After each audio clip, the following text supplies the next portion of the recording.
going to demonstrate the active range of motion. First, neck, so flexion, extension, hyperextension, side flexion, and for the trunk,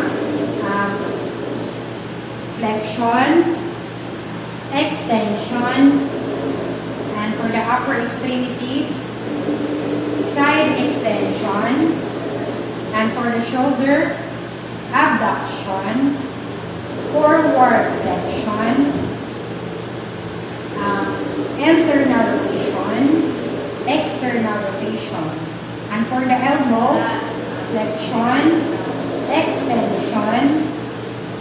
For the forearm, we have the pronation, supination. And for the elbow,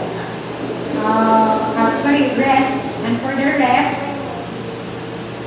flexion, extension, radial deviation, ulnar deviation,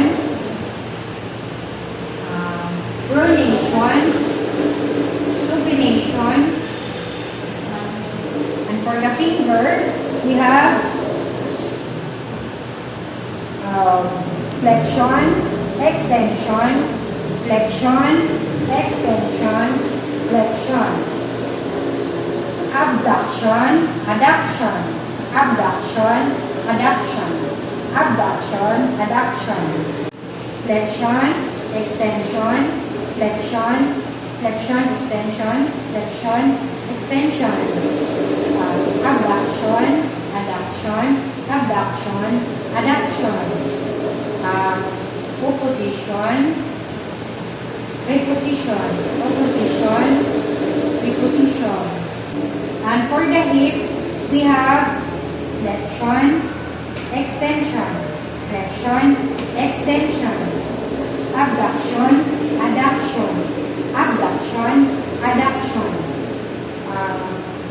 And for the knee, we have flexion, extension, flexion, extension. For ankle, dorsiflexion, plantar flexion, inversion, eversion,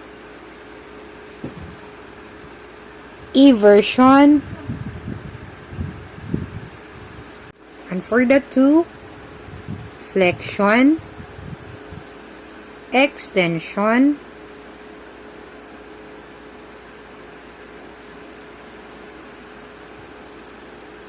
adduction, abduction.